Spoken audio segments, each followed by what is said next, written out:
Bonsoir tout le monde. Alors, on vous retrouve ce soir pour une session de questions-réponses sur le PVT en Australie, sur le programme vacances-travail ou Working Holiday Visa ou Visa vacances-travail, comme vous avez envie de l'appeler.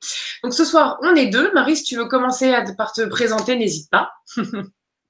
Bonjour, écoutez, je m'appelle Marie, je suis l'une des administratrices de pvtiste.net et j'ai fait un PVT en Australie en 2018. C'était Super. mon dernier PVT. Ouais, le dernier de 4 pour ceux De qui 4. n'ont pas suivi. Donc moi, je m'appelle Julie. J'ai fait aussi un PVT en Australie, mais il y a beaucoup plus longtemps que ça. J'en ai fait 2, Canada et Australie. Et donc, moi aussi, je suis administratrice de pvtis.net. Donc, pour ceux qui ne nous connaissent pas ou qui nous connaissent plutôt sur Instagram ou sur Facebook, pvtis.net, c'est avant tout un site internet ou une application mobile gratuite sur lequel vous allez trouver énormément d'informations sur tous les pays qui proposent un PVT aux Français et aux Belges, dont fait partie l'Australie. Donc, on a une page entièrement consacrée à l'Australie qui vous mène vers énormément de contenu sur l'emploi, le logement, le road trip, la demande de visa et tout plein d'autres choses. On a également un guide des PVTistes en Australie qui est disponible gratuitement en PDF et qui est plein d'informations, mais il est actuellement en cours de mise à jour. Donc, si vous n'êtes pas a priori, vous n'avez pas le projet de partir tout de suite en Australie, ce qui semble être le cas avec le Covid, ça peut valoir le coup d'attendre la mise à jour et bien sûr, on vous l'annoncera sur tous nos réseaux sociaux. Voilà. Sur Instagram, on fait un point Covid-19 une fois par semaine. On l'a fait ce matin. Ça concernait pas l'Australie puisqu'il n'y a pas eu de nouveauté. Mais voilà, toutes les semaines, on vous donne les actualités des 7 derniers jours pour que vous soyez sûr de rien avoir manqué. Donc, n'hésitez pas à nous suivre sur Instagram, sur notre compte PVTiste. Et autre chose, on est également présent sur YouTube où vous pouvez retrouver les replays de tous nos précédents lives des derniers mois, notamment partir seul en PVT, quel budget pour un PVT, on a fait d'autres choses sur l'Australie par rapport aux aménagements de visa, etc., comment rester en Australie après un PVT par exemple. Et le prochain live qu'on va faire qui peut vous intéresser, c'est le 19 janvier, ça concerne la santé pendant un PVT. Vaste sujet, mais on sera là pour vous en parler et bien sûr, on pourra répondre à vos questions. Donc voilà, maintenant on va pouvoir passer aux questions qui nous ont été posées là depuis quelques heures, depuis ce matin. Et n'hésitez pas en commentaire du live à nous poser d'autres questions. Si on a les réponses, bien sûr, on vous répondra. Voilà, Marie, à toi l'honneur si tu veux commencer. Alors, la première question, et c'est plutôt logique, peut-on demander un PVT Australie actuellement? Est-ce qu'il est possible de faire une demande de PVT Australie? Alors, oui, c'est techniquement possible de faire une demande de PVT Australie en ce moment. Vous allez sur le site des autorités australiennes, c'est le site de Home Affairs Australia, et vous avez la possibilité de faire une demande de PVT. Mais, c'est pas forcément utile actuellement de faire une demande de PVT parce que concrètement, il y a des gens qui ont fait des demandes depuis plusieurs mois et les demandes ont été mises en attente, en gros, pour beaucoup de gens. Donc, elles sont en traitement depuis 3, 4, 5, 6, 7 mois. Ouais. Donc, c'est pas forcément utile en ce moment de faire une demande. Les seules personnes pour qui c'est utile de faire une demande, c'est si vous vous apprêtez à dépasser l'âge limite pour un PVT en Australie. Donc, par exemple, pour les Belges, c'est si vous allez avoir 31 ans dans les prochains jours, ou si vous êtes français et que vous allez avoir 36 ans dans les prochains jours. Dans ce cas-là, oui, vous pouvez faire une demande. Elle sera prise en compte. La date qui comptera sera normalement, si rien ne change, la date de demande. Donc, même s'il la traite dans 3, 4, 5, 6 mois, normalement, ça ne devrait pas poser de problème. Mais pour tous les autres, clairement, actuellement, ça ne sert à rien de faire une demande pour le moment, dans la mesure où l'Australie, on vous spoile tout de suite, a entièrement fermé ses portes depuis plusieurs mois, depuis mars dernier, à tous les PVTistes. C'est ça, et puis si, par malheur, il venait à rouvrir que dans un an et que vous demandez votre visa, bon, en même temps, là, si vous le demandez, vous l'aurez pas. Mais c'est vrai qu'on conseille au maximum d'attendre de savoir quand ça va rouvrir, il n'y a pas d'urgence. Et pour rappel, là aussi, si ça change pas, mais il n'y a pas de raison, que ce soit pour les Belges ou les Français, il n'y a pas de quota. Donc, vous n'avez pas l'inquiétude à vite décrocher une place, il n'y a pas de pression. Ensuite, on nous a demandé quand les frontières australiennes vont rouvrir pour les PVTistes. Alors, on ne sait pas pour le moment quand ça va rouvrir. Et simplement, on a vu passer un article de Qantas, la compagnie aérienne que vous devez connaître, c'est la compagnie, la compagnie nationale, et ils indiquaient que les vols allaient reprendre au mois de juillet. Forcément, quand on voit que la compagnie aérienne australienne reprend ses vols au mois de juillet, on se dit que ça va peut-être rouvrir à ce moment-là. Donc rapidement, le gouvernement australien a indiqué que ça n'était pas du tout un signe d'une annonce de réouverture au mois de juillet. On a même vu passer une petite note du gouvernement un peu agacée qui expliquait que c'était pas aux compagnies aériennes de décider de quand aller rouvrir les frontières. Donc voilà, ça ne veut pas dire que ce sera au mois de juillet, loin de là, ça pourrait tout à fait être à la rentrée prochaine, et certains parlent même, que ce soit pour l'Australie ou la Nouvelle-Zélande, de janvier 2022. En fait, tout le monde donne des dates, et il n'y a pas de date. Donc, voilà, en vérité, on ne sait pas. Pour l'instant, on n'a aucune idée, donc pour le moment, du coup, oh non, enfin, on va y revenir après. Oui. Quand pourra-t-on se faire rembourser un PVT non utilisé? Alors, il faut savoir que tous les PVTistes qui devaient partir, qui avaient demandé un PVT, qui devaient partir à partir la frontière australienne, elle a été fermée vers la mi-mars, qui devaient partir à partir de la mi-mars et qui n'ont pas pu partir, ont la possibilité d'obtenir un remboursement de leur demande ou, surtout, de pouvoir refaire une demande sans payer de frais. Concrètement, ceux qui ont dépassé l'âge limite, ceux qui avaient fait une demande de PVT à la toute fin, donc à la veille des 31 ans pour les Belges ou à la veille des 36 ans pour les Français, peuvent obtenir un remboursement parce qu'ils ne pourront pas repartir en Australie.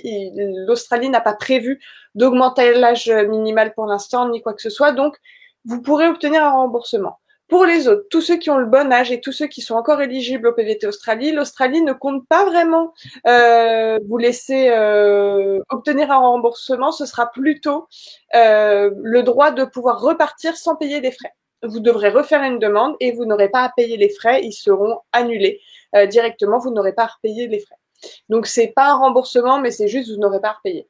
Quand est-ce que le remboursement sera disponible pour donc ceux qui ont dépassé l'âge limite? Pour l'instant, on ne sait pas.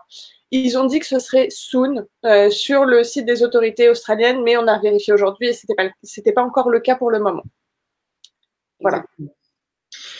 Ouais, on peut imaginer là aussi que tant que les frontières rouvrent pas, ils veulent pas se lancer dans des remboursements, dans des nouvelles demandes, etc.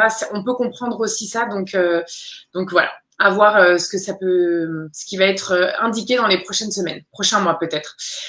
Selon vous, préparer un départ pour septembre 2021 en Australie, est-ce que c'est réaliste? Alors, c'est pas évident à dire. En soi, vous pouvez tout à fait prévoir ce projet, mais en gardant en tête que peut-être vous partirez pas. Alors bon, ma réponse, elle est un petit peu bizarre, c'est oui mais non. Donc, c'est-à-dire que pourquoi pas commencer à voir si peut-être il y a des entreprises qui recrutent dans votre domaine, si vous voulez travailler dans votre domaine, peut-être commencer à regarder quelle ville vous intéresse, qu'est-ce que vous voulez voir en termes de voyage, d'activité, qu'est-ce que vous voulez faire, etc. Mais en gardant à l'esprit que peut-être il va falloir attendre la fin de l'année 2021 et peut-être, comme je le disais tout à l'heure, le début de l'année 2022, dans le pire des cas. Je dis le pire des cas, ça se trouve, c'est même pas le pire des cas. En fait, je sais pas du tout. Du coup, ce qu'on a noté, en fait, de vous dire absolument, c'est que si vous vous lancez avec en tête un départ en septembre 2021, pourquoi pas? Simplement, ne démissionnez pas de votre travail. Ne quittez pas votre appartement non plus en vous disant que c'est sûr que vous allez partir en septembre. Et n'achetez pas non plus de billets d'avion parce que peut-être que ce billet va être perdu, même si certainement vous aurez un crédit de voyage, etc. Voilà. On peut acheter un billet d'avion, mais c'est vrai qu'aujourd'hui, les compagnies remboursent pas ou remboursent tard. C'est plutôt un crédit de voyage. Donc, à voir si c'est gênant pour vous ou pas. Voilà. Bon. Ensuite, ce qu'on peut noter, c'est que peut-être, et ça c'est vraiment un gros peut-être qu'il faudra se faire vacciner pour partir dans certains pays à partir dans quelques mois. On ne sait pas du tout si l'Australie va faire partie des pays qui l'imposent, la France, enfin vraiment on n'en sait rien. Mais ça peut être aussi quelque chose à prévoir. Je m'adresse tout particulièrement à ceux qui veulent pas du tout se faire vacciner. Moi, ça m'a interrogée en fait. Je me suis dit, je sais pas trop ce que je veux faire, mais je me suis dit que ça se trouve j'aurais pas le choix si je veux aller dans certains pays. Donc ça aussi, ça va être à surveiller dans les prochains mois.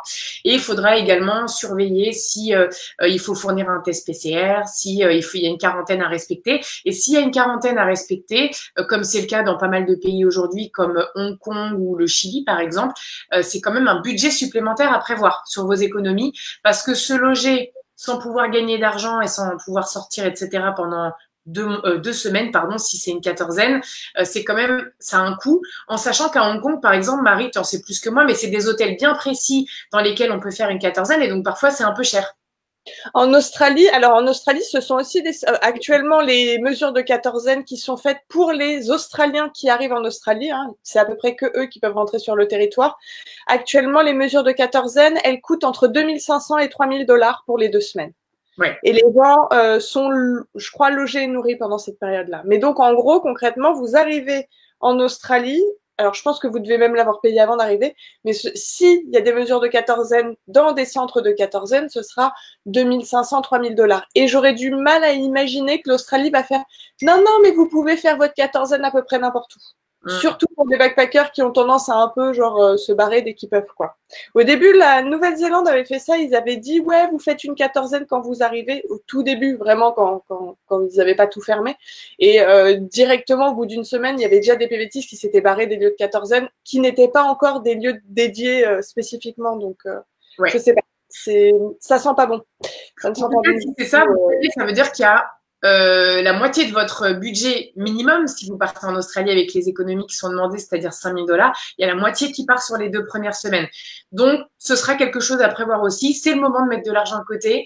De toute façon, évidemment, pour une quatorzaine, mais aussi pour... on ne sait pas comment on va retrouver les pays après toute cette crise, en fait, après, pendant, puisqu'elle va continuer. Donc, on va recommander de façon générale d'avoir quand même plus d'argent de côté qu'auparavant. Parce qu'il y aura des gens qui auront perdu du boulot sur place, etc. Si vous faites partie des chanceux pour qui la pandémie a été signe de je fais des économies parce que je sors plus, mais je garde un salaire, etc., bah, tant mieux. Gardez cet argent en plus, ça pourra vous être utile pour l'Australie quand ça réouvrira. Exactement. Et par rapport au vaccin, on en saura sûrement plus dans les mois à venir, mais pour l'instant, il n'a pas été encore, je crois, déterminé que le vaccin empêchait les gens qui ont été vaccinés de transporter le virus et donc de le transmettre. Si les vaccins ne peuvent pas protéger contre ça, ça risque encore de repousser l'entrée, la réouverture des frontières, quoi, malheureusement. C'est ça, en fait. Que ce soit l'Australie ou la Nouvelle-Zélande, ils ont été hyper précautionneux depuis le début de cette crise. Bon, la Nouvelle-Zélande a vraiment très très bien géré tout, très vite, il n'y a plus de cas, etc. L'Australie, c'est un peu différent, il y a eu plusieurs clusters à gauche, à droite, mais dès que ça arrivait, je ne sais pas si vous avez suivi un peu tout ce qu'on vous a partagé ces derniers mois, mais limite les États australiens concernés où il y avait un cluster, pouf, ils étaient fermés, plus personne voulait que les gens sortent de cet état-là pour éviter que ça s'étende. Donc, dites-vous que tant que nous, on peut représenter un danger, pour l'Australie, on rentrera pas. Enfin, moi, c'est vraiment comme ça que je le vois. Quand on voit que même les gens de Sydney n'ont pas le droit de quitter la Nouvelle-Galles du Sud, le New South Wales, parce qu'ils sont vus comme des pestiférés, entre guillemets, nous, venant de l'étranger, venant de l'Europe, où ça circule quand même beaucoup, c'est hyper délicat. En fait, on n'est pas en train de vous dire c'est la catastrophe, vous partirez en PVT en 2023. J'espère pas en tout cas, mais simplement gardez à l'esprit que l'Australie fait partie des pays qui font très attention et qui rouvrent pas leurs portes comme ça. Alors qu'en parallèle, on peut partir actuellement en PVT à Hong Kong, au Brésil ou en Colombie, par exemple. Voilà. Ou au Mexique. Ou au Mexique, c'est pas du tout la même façon de réagir à la pandémie. Voilà. Ok. Alors, la suite, la question suivante, c'est quelle ville choisir pour travailler dans la construction? Alors, il y a partout, ça construit un petit peu partout en Australie quand même. Il y a les grandes villes évidemment, Sydney, Melbourne, Perth, Brisbane, qui sont les plus grosses villes d'Australie où évidemment il y a toujours de la construction. Moi, je me souviens quand j'étais passée à Brisbane, c'était assez impressionnant d'ailleurs. Il y avait donc le centre-ville et surtout il y avait une banlieue, une sorte de grosse banlieue qui s'étendait autour de Brisbane parce que en gros Brisbane est une ville sur la côte ouest des États-Unis, de l'Australie, sur la côte ouest, tout à fait. Et c'est une ville isolée de toutes les deux villes. C'est-à-dire que genre les autres grandes villes d'Australie, la première, elle est à 2000, 2500 km, un truc comme ça. Enfin, genre c'est hyper loin. Et donc du coup, on va dire que la population qui s'installe sur la côte ouest s'installe autour de Brisbane. Et genre, tu parles de Brisbane, c'est à l'est. De Perth, pardon, depuis tout à l'heure. Non, depuis tout à l'heure, c'est Perth, je dis Perth. Et donc, il y a une énorme banlieue qui est en train de se construire tout autour de Perth. Genre à 60 km, t'as encore de la banlieue, quoi. C'est assez impressionnant. Et donc, évidemment, à ces endroits-là, il y a besoin de gens. Il y a besoin de gens pour le travail sur les routes. Beaucoup, beaucoup, beaucoup. Moi, quand on voyageait, il y avait énormément de travaux sur les routes tout le temps. Un des bons jobs, d'ailleurs, c'est trafic contrôleur. Faut suivre une formation, mais ensuite, ça paye vachement bien. Voilà. Vous voyez, nous, en France, on a genre des feux. On a des feux rouges et des feux verts pour les travaux. Et ben, en Australie, la plupart du temps, il y a encore des gens qui font ça. Et ils sont très bien payés. Donc, c'est plutôt, ça peut être un job intéressant pour le travail. Bref, oui, ce que je voulais dire, par contre, qui était important, c'est pour les villes de Sydney, Melbourne, Perth et Brisbane.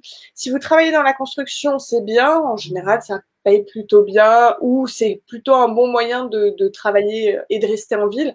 Mais il faut savoir que le travail dans la construction dans ces villes-là ne comptera pas pour obtenir un 2e ou 3e PVT si vous le souhaitez. Par contre, travailler dans d'autres villes, évidemment, loin de ces 4 grands centres, pourra vous permettre d'être éligible à un 2e ou 3e PVT si vous le souhaitez, si vous êtes de nationalité française ou belge ou canadienne. Voilà. Moi, je vous dirais d'aller voir la ville d'Adélaïde, notamment en South Australia, qui ne fait pas partie des grandes, qui fait partie des grandes villes parce que c'est la capitale de la South Australia, mais ça fait pas partie des villes où le travail dans la construction est exclu pour le décompte des 88 jours ou des 179 jours nécessaires pour un 3e ou 2e ou 3e PVT. Donc, moi, je vous dirais pas forcément dans les grandes villes. Il y a d'autres villes en Australie où il y a besoin de gens dans la construction et où ça paye en général plutôt bien aussi.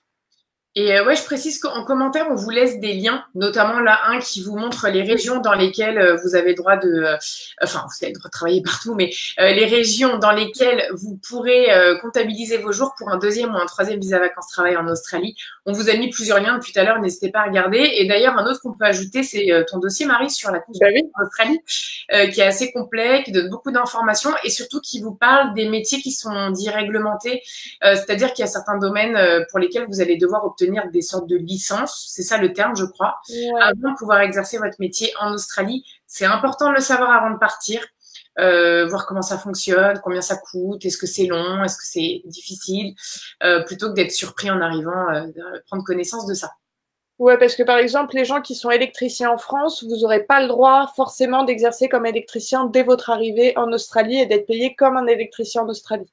Ce sera pas le cas et c'est même particulièrement compliqué pour les électriciens. Il y a quelques métiers où c'est à chaque fois c'est réglementé. Il y a ça, il y a le chauffagiste, je crois aussi. Enfin, il y a plusieurs métiers. N'hésitez pas à regarder le dossier sur la construction.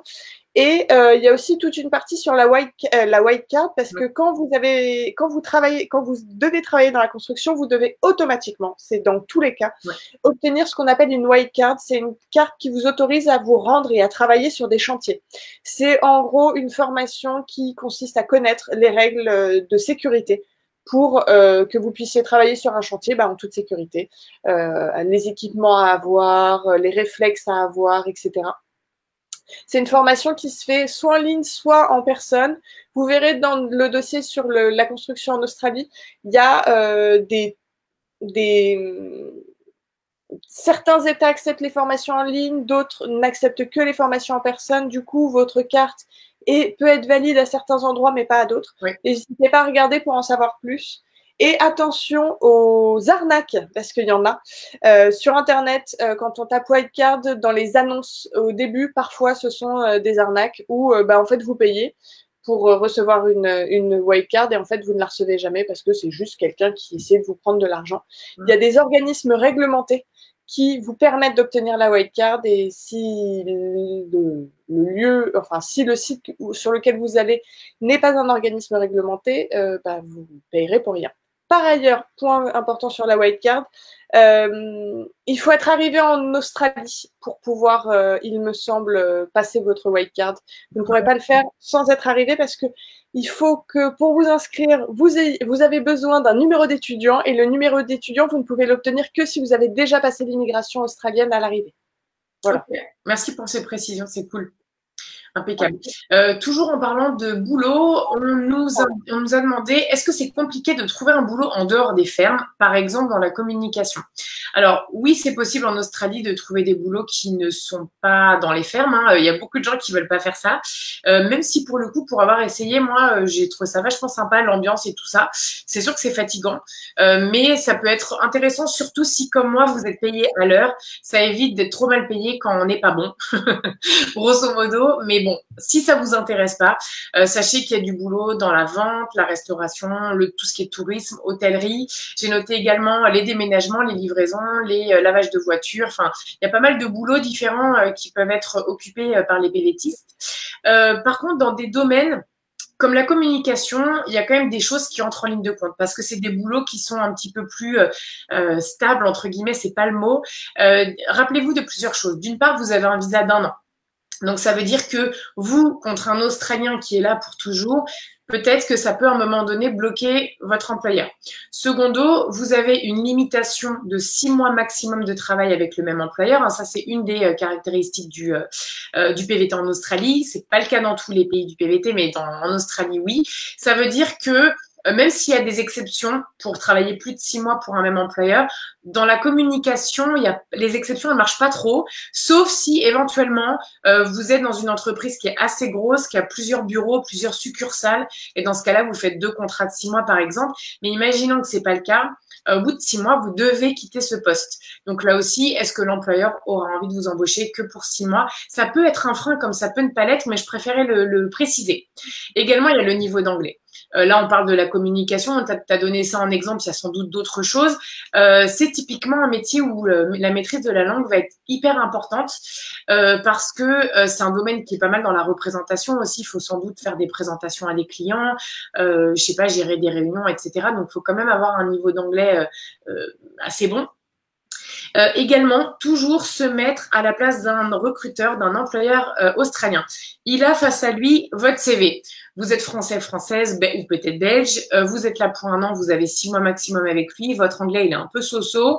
Vous avez de l'expérience. Voilà, votre CV est quand même sympa. Mais bon, et en face, il a peut-être une vingtaine de candidatures, je dis n'importe quoi, une vingtaine d'Australiens. Qu'est-ce qui fait que votre candidature va être plus sexy, entre guillemets, que celle des Australiens? Généralement, ça peut être parce que c'est un domaine qui recrute beaucoup en Australie, mais qui manque de main-d'œuvre. Est-ce que c'est le cas pour la communication? J'aurais tendance à penser que non. Ça peut être parce que vous avez bossé pour des clients de renommée internationale et ça les intéresse trop, votre savoir-faire, vos contacts, vos machins, vos tout ça. Ou alors peut-être dans une entreprise qui travaille beaucoup avec la France ou avec la Belgique ou peut-être même le Canada francophone et donc peut-être et la Suisse. Donc ça peut être un moyen pour vous de mettre en avant le fait que vous pourrez gérer les l'Afrique de l'Ouest. Ouais, en fait, il y a plein d'endroits, je suis con. En fait, il y a trop de pays. Excusez-moi, j'aurais pas dû en citer. Les pays francophones, c'est très bien. Donc voilà. Donc ça peut être un atout. Mais si c'est pas le cas, dites-vous toujours. En fait, moi, j'aime bien dire aux gens l'inverse. Il y a un Australien qui vient en PVT en France. Il postule dans une boîte pour être dans la communication. C'est pas le cas, mais il doit travailler que 6 mois pour un même employeur. C'est pas le cas dans l'autre sens. Il parle français moyennement, peut-être pas comme Emily in Paris, mais pas loin.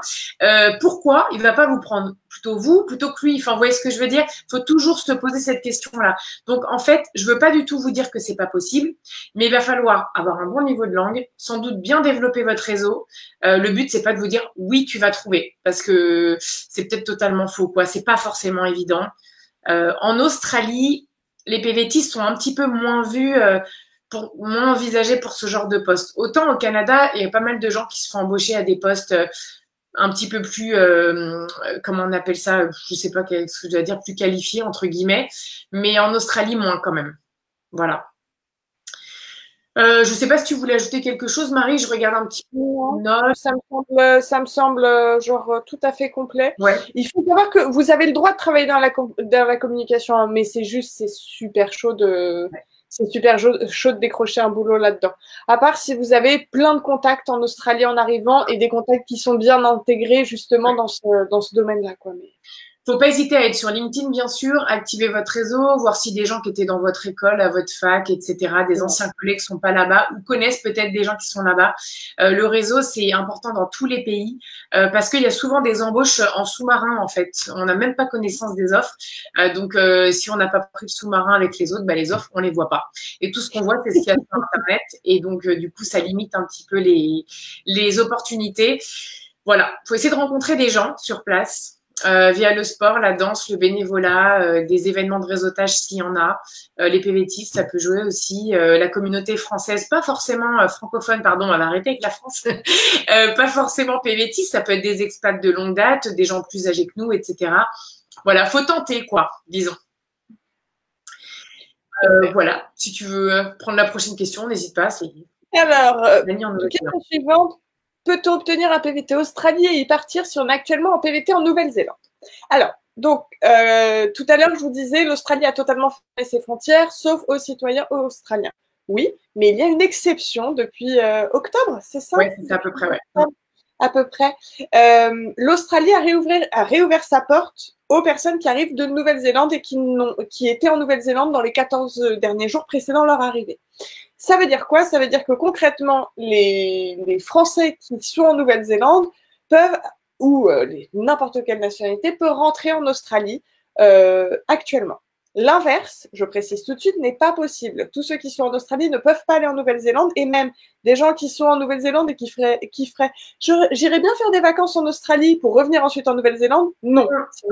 En fait, c'est genre toute sortie, actuellement pour la Nouvelle-Zélande, c'est toute sortie est définitive. Oui. Donc, juste, voilà. Mais les gens qui sont en Nouvelle-Zélande ont la possibilité d'entrer en Australie. Ce qui signifie que, en principe, les gens qui sont en Nouvelle-Zélande et qui demandent un PVT en Australie peuvent entrer en Australie et peuvent obtenir un PVT. Première chose, il faut l'obtenir en dehors de l'Australie et ensuite entrer en Australie. Alors, on a eu confirmation de l'Office du tourisme de l'Australie qui a dit que oui, c'était possible. Par contre, on n'a pas encore eu de témoignages de personnes qui l'ont vraiment vécu pour l'instant. N'hésitez pas à nous faire des retours si c'est votre cas, si vous connaissez quelqu'un qui est dans cette situation. Normalement, oui, on sait que normalement, c'est possible. Il faut peut-être, par contre, un peu... alors, il faut déjà le préciser dans sa demande. Dans les demandes, on vous demande dans quel pays vous vous trouvez en ce moment. Vous devez préciser que c'est la Nouvelle-Zélande. Au niveau des adresses, si vous donnez une adresse postale, vous mettez votre adresse en Nouvelle-Zélande, ce genre de choses. Oui. Si vous n'avez toujours pas de réponse, vous pouvez contacter les autorités australiennes, les autorités en charge de l'immigration. Oui, c'est ça. Les autorités australiennes pour leur signaler que vous êtes en Nouvelle-Zélande, que vous avez une demande de PVT australien en cours et que vous attendez de voir s'il y a des nouvelles, etc. Normalement, vous devriez l'obtenir, quoi. Donc voilà, c'est quand même. Vous êtes à peu près les seules personnes au monde actuellement à pouvoir rentrer en PVT en Australie. Profitez-en. Par contre, il faut entrer, c'est quoi? C'est Queensland. Oui, ouais, non, c'est à peu près partout. C'est New South Wales, Victoria, Queensland, Northern Territory. Je crois pas Western Australia. Voilà, vous pouvez pas entrer partout. Vous vérifierez ça au moment en temps voulu, mais il faut entrer dans un État australien qui permet qu'on arrive de Nouvelle-Zélande. C'est pas le cas de tous. C'est juste la petite information. Je vous recommanderais plutôt d'entrer par le Queensland. Ah, mais non, mais attends, il faut que je vérifie le Queensland parce que j'ai un doute tout d'un coup. Attendez. Alors, Australien. Et si jamais vous y arrivez à demander le visa, si vous l'obtenez, n'hésitez pas à nous contacter, soit directement sur PVT, sur notre compte Instagram ou sur notre compte Facebook aussi, sur notre page pvtis.net Australie, parce qu'on relaiera comme ça. On nous a plusieurs fois posé la question. Il y a la théorie, mais s'il y a la pratique, c'est bien aussi. Alors, c'est la New Zealand Safe Travel Zone. Vous avez des démarches à faire avant d'arriver. Vous devez remplir une Australia Travel Declaration. Au moins 72 heures avant l'arrivée, des choses comme ça, mais normalement, il n'y a pas de souci. Ouais. Et vous pouvez arriver, donc, que je check. Attends. New South Wales, Australian Capital Territory, Northern Territory, Queensland, Victoria. Vous ne pouvez pas rentrer par la Tasmanie. Et donc, je vous recommanderais de plutôt rentrer par le Queensland en ce moment. Parce que, donc, la situation actuelle en Australie est bonne en général, mais dans la New South Wales, il y a une explosion de cas assez importante qui fait que toutes les personnes qui arrivent en New South Wales peuvent pas trop bouger dans d'autres États ensuite. Et pareil pour Victoria, ça a été compliqué pendant un certain temps. Il y a quelques cas parfois qui arrivent dans le Victoria, donc je crois que la Western Australia a refermé la frontière pour le Victoria. Mais le Queensland, vu qu'ils arrivent à bien maîtriser le truc, je pense que pour l'instant, tous les États sont ouverts au Queensland. Ouais. Rien ne dit que ça ne pourrait pas changer d'ici quelques semaines, hein, mais pour l'instant, si vous devez rentrer par un État, vaut mieux rentrer par genre Brisbane. Ouais, voilà. Et d'ailleurs, on a notre article Covid-19, la situation des PVTistes. On met régulièrement à jour les fermetures ou réouvertures de frontières entre les différents États australiens. Donc effectivement, au moment où vous partez, si vous vous rendez compte que Sydney a fait que tout New South Wales est isolé du reste, n'allez peut-être pas là. Ça peut être, si vous voulez rester à Sydney, puis dans ce cas-là, très bien. Mais si vous voulez bouger, vaut mieux aller là où vous avez la possibilité de le faire. C'est ça. Ensuite, on nous demande quelle ville choisir pour son arrivée. Alors, vaste sujet. Donc, bon, il y a le grand débat, Sydney, Melbourne, les deux grosses villes, avec Sydney qui est vue, Sydney, c'est une ville vachement cool. Moi, j'ai beaucoup aimé parce que c'est une ville très dynamique et il y a plusieurs plages qui sont vraiment super belles, assez proches en fait de la ville. Donc ça, c'est très bien. Par contre, pour les gens qui sont de la team Melbourne, Sydney, c'est un peu bourrin, c'est un peu la grosse ville avec le centre-ville un peu massif, alors que Melbourne, c'est plutôt une ville qui se veut bohème, avec du street art, un peu tourné sur le vin, la bouffe, tout ça. Donc voilà, c'est un peu la compète, gentillette, je pense, entre les deux grosses villes, mais vous n'êtes même pas obligé d'aller là. Vous pouvez tout à fait décider de choisir une ville qui est quand même assez grosse, mais un peu plus à taille humaine. Je pense à Brisbane et à Perth, elles sont grosses, mais elles sont quand même, on sent que c'est pas le même rythme que les deux précédentes. Vous avez également Adélaïde, mais qui est pas énorme, donc à taille humaine, mais quand même c'est une ville. Hein, c'est pour ceux qui ont envie d'être quand même dans une ville un peu de taille, c'est quand même pas mal. Parce qu'après ça, vous descendez d'un cran quand même. Cairns ou Darwin, c'est tout petit. C'est même pas, je sais pas comment. Pour moi, c'est pas vraiment des villes quoi. C'est des gros villages. Où il y a quelques rues principales où il y a beaucoup d'auberges de jeunesse et plein de jeunes, donc l'ambiance, moi j'avais bien aimé, mais c'est pas des grosses villes quoi. Ça, faut vraiment se rendre compte quand on regarde une carte de l'Australie, quand on voit Cairns et Darwin, on dirait que c'est la grosse ville du coin, c'est plutôt vrai, mais en fait c'est pas énorme non plus. Voilà.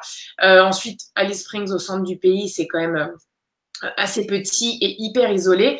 Donc, il y en a qui choisissent Perth parce que parfois c'est moins cher, parce que c'est plus près, parce qu'ils ont l'intention de commencer par voyager dans cette région-là qui est super belle, et c'est pas Marie qui va me contredire, j'avais vu ces photos à l'époque, moi j'y suis pas allée, mais c'était très beau. Après, c'est très isolé du reste, comme on disait. Donc, à voir si vous voulez aller de l'autre côté, peut-être prendre un avion et acheter un véhicule plutôt sur la côte est, si votre projet c'est d'acheter un véhicule. Voilà, comme vous voulez. Donc, moi j'avais traversé et c'était cool aussi la traversée. Hein. Je me suis fait un peu chier, mais enfin c'est sympa en vrai. C'est quand même cool et il y a tout le sud-ouest, tout le sud-ouest, oui, de la Western Australia est absolument magnifique et tu peux pas genre te dire vas-y je vais à Perth. Je descends un petit peu, mais je vais pas genre jusqu'à la ville d'Espérance, qui est une ville au sud de la Western Australia et qui est, enfin, c'est tellement beau, c'est tellement beau, c'est tellement beau comme endroit. Et ensuite, enfin bref, il y a des très beaux endroits en Western Australia, ça vaut grave le coup. Ouais. Et ça vaut le coup d'avoir une voiture là-bas aussi, quand même, clairement. Ce serait dommage de se déplacer juste en transport en commun là-bas. Excuse-moi. Non, du tout. C'est bien. Et donc, oui, l'Ouest, c'est souvent choisi par les gens qui veulent être un peu plus tranquilles que sur la côte Est. Donc, c'est vrai que de Perth, on peut aussi monter et se retrouver dans des zones d'outback qui sont beaucoup moins visitées par les voyageurs, les PVTistes, etc. La côte Est, c'est vrai que bon, Brisbane encore ça va, mais un peu plus au sud, entre Sydney et Brisbane, toutes les petites villes un peu comme Byron Bay, qu'est-ce qu'il y a d'autre? Enfin, toutes les villes un peu comme ça.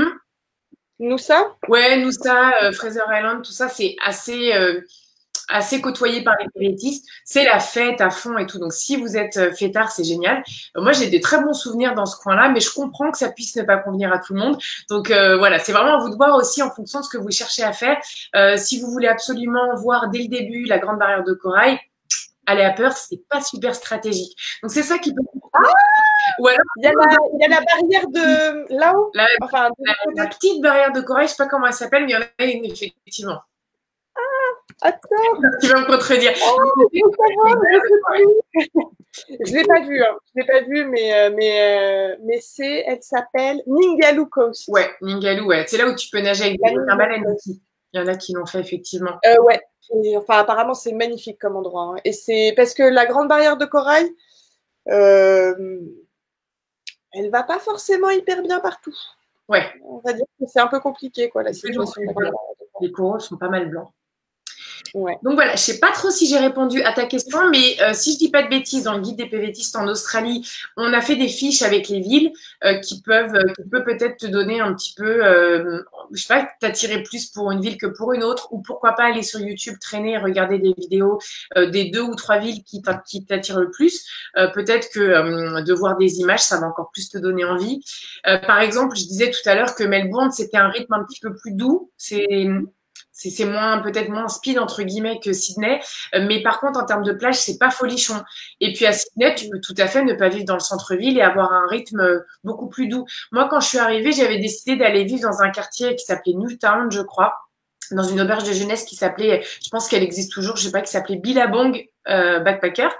Et j'avais choisi ça parce que je voulais pas une grosse auberge de jeunesse en plein centre, donc du coup j'étais allée là et je me rappelle que Newtown c'était un petit quartier vraiment agréable. Donc je pense que partout, on peut trouver ce qui nous convient. C'est pas évident de choisir sa ville. Moi, j'avais pris Sydney, je crois, parce que j'ai pas réfléchi. Australie, Sydney, point. C'est pas forcément très réfléchi comme décision.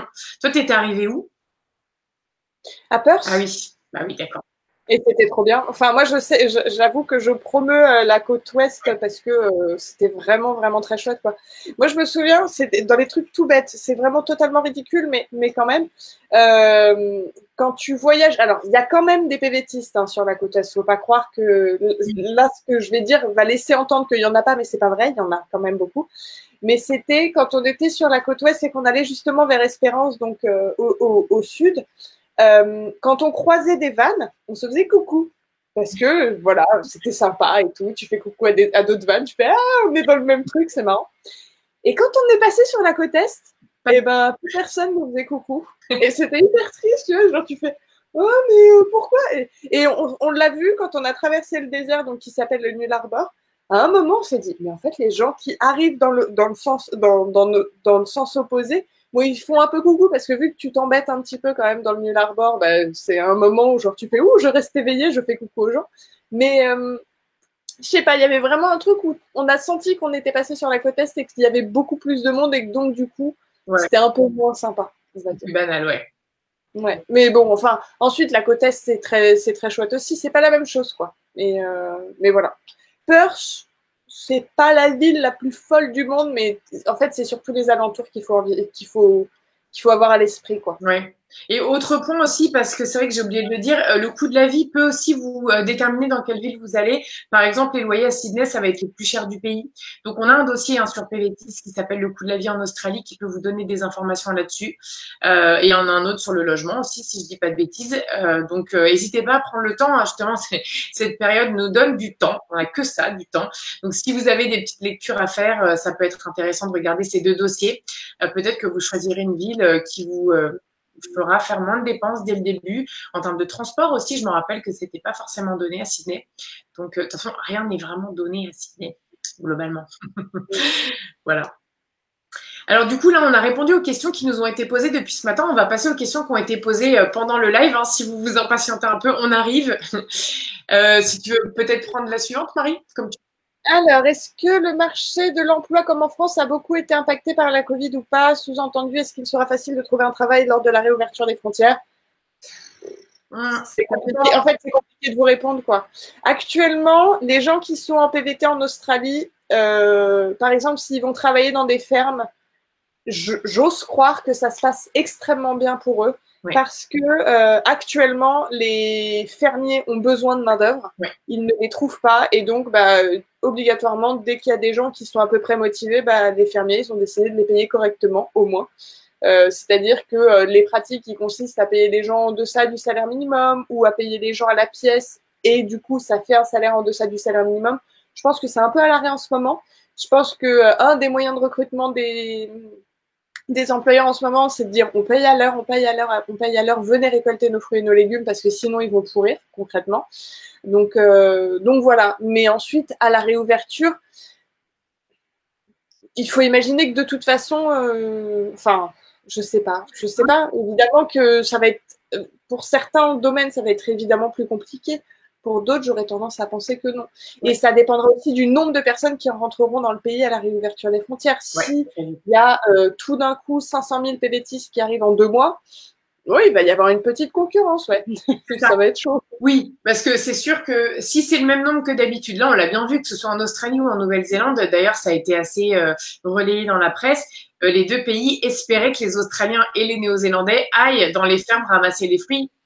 Rien du tout, ils n'avaient pas du tout envie de le faire. Donc, on aura toujours du boulot là-dedans. Après, si par exemple, il y a du boulot, je sais pas, dans le tourisme, etc., ou peut-être il faut une langue supplémentaire à l'anglais, sans doute que les PVTistes auront aussi parfois des bons profils. Mais il y aura beaucoup de gens qui auront perdu leur emploi et qui peut-être en ville notamment vont être allés vers des postes peut-être que vous preniez jusque-là dans la vente, la restauration, les livraisons, etc. Donc, on peut s'attendre comme un peu partout, même si je pense qu'on mesure tous pas du tout la crise qui nous attend ici comme ailleurs. Voilà, il va peut-être falloir aller chercher le boulot, aller dans des régions qui sont plus en demande, qui ont moins de gens qui sont intéressés. Et ça, c'est un conseil qu'on donne pour tous les PVT en fait. Notamment, je pense à Montréal qui est au Canada et la ville star. On a dit aux gens qui veulent aller au Québec que peut-être il va falloir aller dans d'autres villes du Québec. Et vous, ça va être pareil. Même si en Australie les PVT se dispersent plus. Voilà, il va peut-être falloir ne pas hésiter à aller dans des coins pas folichons pour aller bosser pendant quelques temps, vous faire de l'argent. Mais c'est vrai que c'est difficile d'avoir une visibilité, donc essayez au maximum de mettre de l'argent de côté pour que si ça devient un petit peu plus compliqué, vous ayez de quoi tenir le temps supplémentaire. Voilà. En gros. Et puis oui, mettez-vous à l'anglais. Peut-être que ça pourrait être un atout à ce moment-là si vous n'êtes pas très bon. Essayez, je sais pas, soit vous passez par une application genre Duolingo qui est gratuite, soit vous passez par une application de type Babel qui est payante, mais d'ailleurs sur PVTis vous avez 20% de réduction. Les deux sont assez similaires, il y a quelques petits trucs qui changent, mais à la limite, commencez par le gratuit dans un premier temps, vous verrez plus tard. Ou essayez peut-être de trouver d'autres types de cours, ou regarder des séries en anglais, etc. On a fait des articles sur PVTis, notamment Marie en a fait un sur l'accent australien. Non, c'était sur l'accent kiwi que j'avais fait, mais j'ai fait un article sur les séries australiennes dispo sur Netflix. C'est ça. Oui, documentaire, c'était pas que les séries. D'ailleurs, tu avais listé pas mal de. Donc ça, on peut aussi vous le mettre en lien. Ça peut être un bon moyen de vous familiariser avec l'accent australien, qui peut être un peu déroutant parfois, surtout quand vous allez plutôt dans les zones rurales. Des fois, c'est simple, on comprend rien du tout. Ça m'est déjà arrivé. Et donc, du coup, ça peut être une façon un petit peu d'essayer de bénéficier du temps qui vous est donné pour être un petit peu plus concurrentiel quand vous arriverez sur le marché du travail. Mieux vous parlerez anglais, mieux ce sera. Voilà. On a une autre question qui est un peu en lien. Est-ce qu'il est vraiment nécessaire de prendre des cours d'anglais dans une école où le fait d'être immergé dans la vie australienne aide déjà à progresser en anglais? Eh bien, c'est une bonne question. C'est vrai qu'il y en a beaucoup qui prennent des cours d'anglais. C'est quelque chose qui est assez intéressant parce que tu es immergé en anglais sur place. Moi, je préfère les cours à l'étranger parce que la journée, tu prends des cours et le soir, tu mets en pratique ce que tu as appris en faisant tes courses avec tes colocataires, etc. Donc ça, c'est une bonne idée. Et surtout, quand tu arrives, du coup, quand tu prends des cours, tu te fais des potes, en fait, qui viennent souvent du monde entier, d'Asie, d'Amérique latine, d'Europe. Et après, souvent, tu sors après avec eux, tu rencontres d'autres gens, ça devient un peu ta petite famille. Donc, c'est pas mal les cours. Après, pour ceux qui n'ont pas forcément le budget, ceux qui n'ont pas du tout envie d'aller à l'école parce que ils en peuvent plus, il y a d'autres techniques. Alors, notamment, vous pouvez faire du volontariat. Tout ce qui est Help Exchange, Workaway ou Woof, Woofing. D'ailleurs, on vient de mettre à jour, si je dis pas de bêtises, notre dossier sur ce sujet sur PVTis. C'est donc aller dans des fermes, dans une petite famille, dans une petite structure qui ont besoin en fait que quelqu'un travaille avec eux, mais qui n'ont pas forcément le budget d'embaucher quelqu'un. Donc, ils vous payent pas pour votre travail, mais vous êtes en échange logé, nourri, blanchi. Donc voilà, on en a toutes les deux fait. Toi aussi, Marie, tu as fait du Ouais.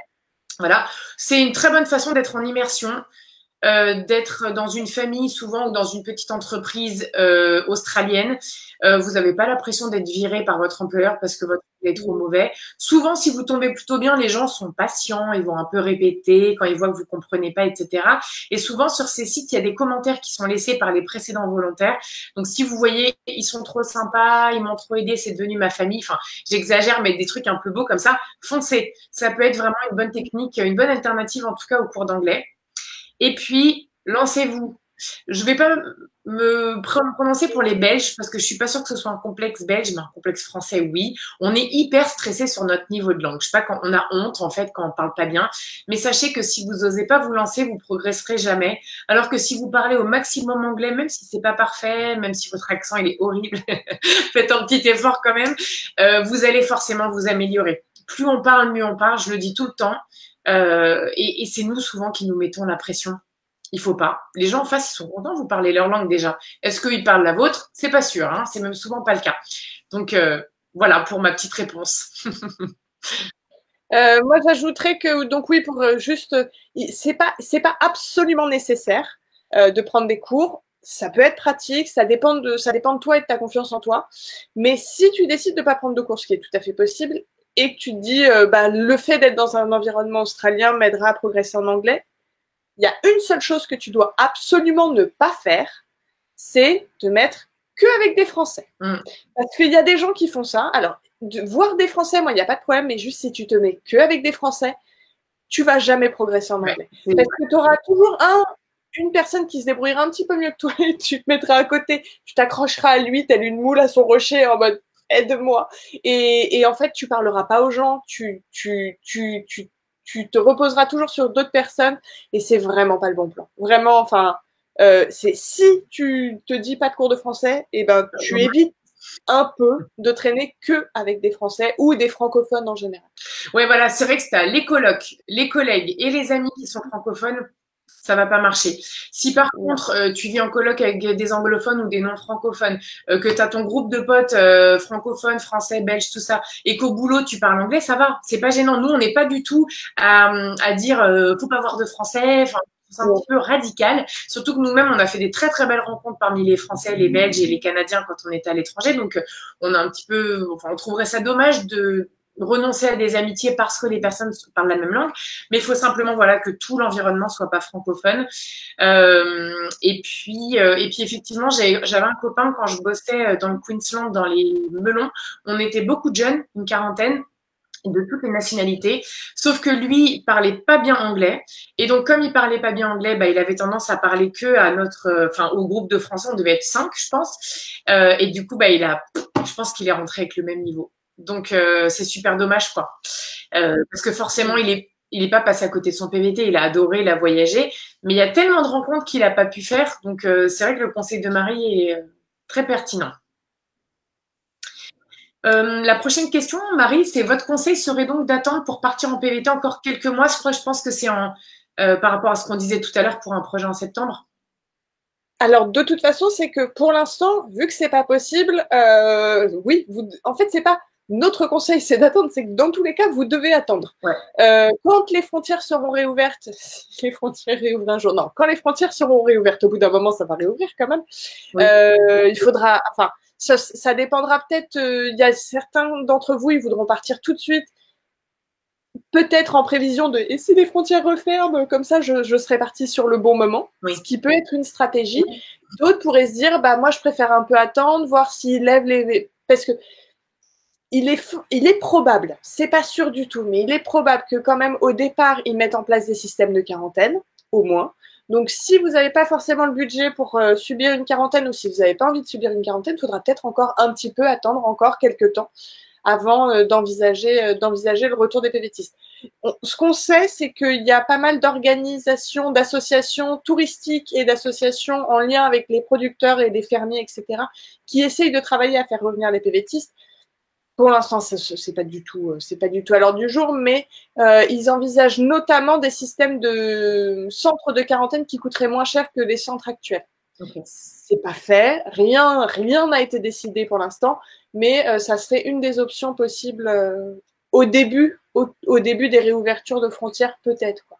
Enfin, c'est horrible parce qu'en fait, on n'a aucune idée de quand ça pourra avoir lieu, quoi. Chaque fois, tu te dis les échéances. Au début, on était non, mais en septembre. En septembre, ouais.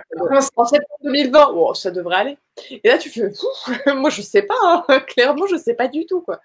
C'est un peu déplaisant. Au début de la crise, quand les gens commençaient à évoquer une réouverture en janvier 2021, on était là, quoi, mais c'est horrible. Bah, on y est et on sait toujours pas quand ça va rouvrir. Donc, c'est vrai que là, c'est vrai que dans quelques mois, vous êtes obligés de pas trop prévoir de trucs, quoi. C'est bien d'avoir le projet en tête au cas où. Commencez à le préparer, pourquoi pas. Mais préparez-vous peut-être à devoir faire preuve de patience. Et que ça vous décourage pas à partir, par contre. Je suppose que certains doivent se dire, bon, bah, tant pis. Quand vous serez là-bas, vous serez content d'avoir quand même persévéré, je pense. Nous, c'était une belle année dans nos vies respectives. Donc, belle année, c'est un euphémisme. C'était génial. Donc, forcément, je vous invite à le faire, mais c'est vrai qu'il va peut-être falloir attendre encore un petit peu de temps. Et comme je le dis de temps en temps, en attendant de partir, si vous en avez trop marre d'être là, pourquoi pas envisager les PVT actuellement disponibles. Il n'y en a plus des masses, hein, mais c'est plutôt Brésil, Mexique qui sont quand même touchés par le Covid, Colombie, Chili et Hong Kong. C'est tout, je crois.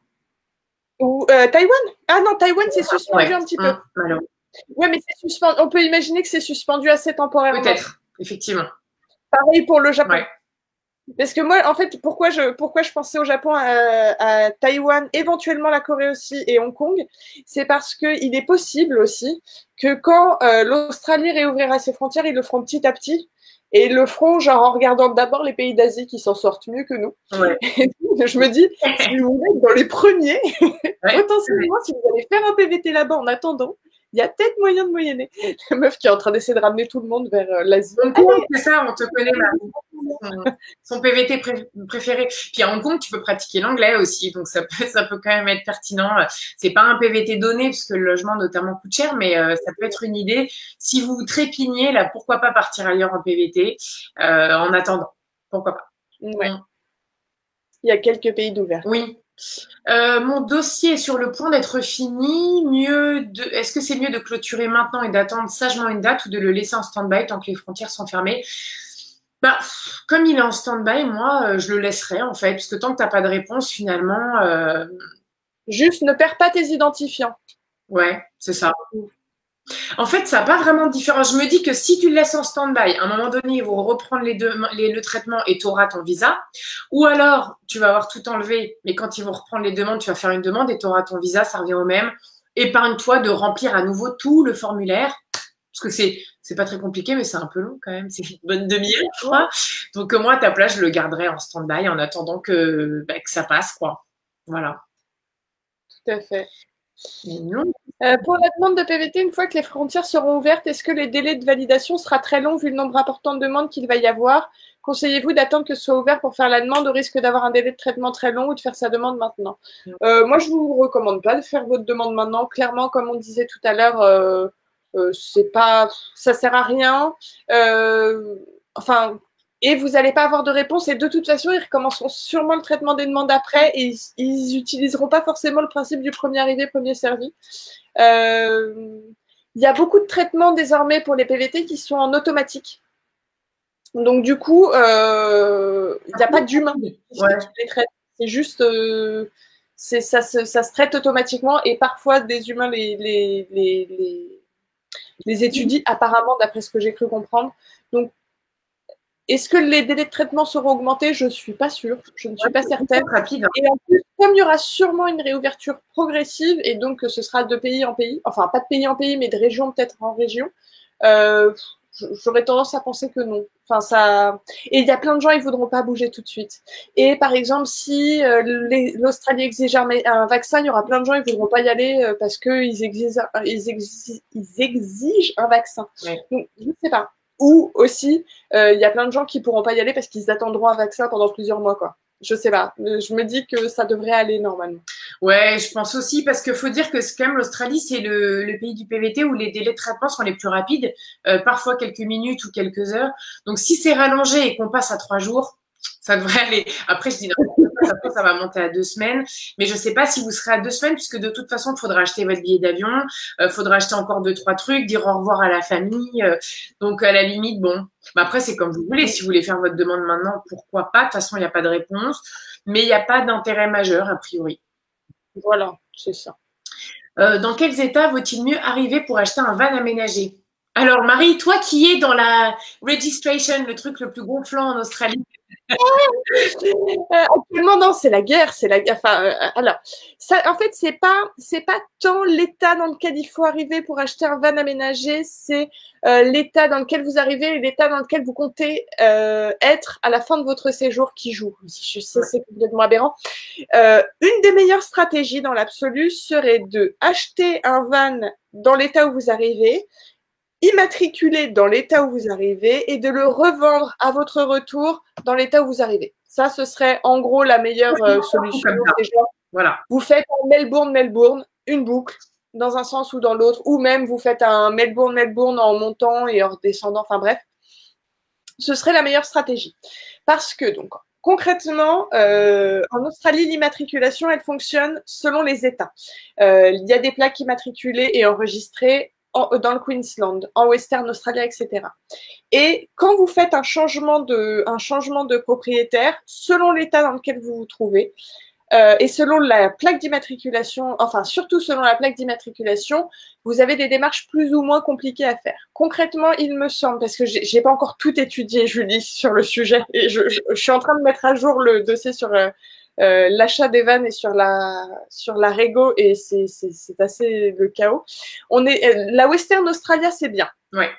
La Western Australia, c'est bien, quoique, parce que quand même, il y a des petits trucs problématiques. Moi, j'avais acheté mon van en Western Australia, je l'ai revendu en New South Wales à des gens en leur disant, vous pouvez le changer parce que ça peut se faire par courrier, je crois, il me semble.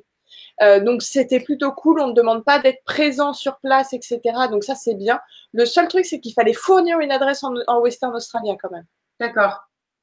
Donc, moi, les Anglais à qui on l'avait vendu avaient des potes qui vivaient là-bas, donc ils avaient mis cette adresse-là, mais il fallait normalement une adresse en Western Australia, ce qui pouvait être peut-être éventuellement relativement compliqué. Sinon, il y a la Tasmanie, je crois, qui est bien. Ça, je sais plus. Mais c'est vrai qu'en fait, pour ceux qui... Le Queensland, c'est mauvais.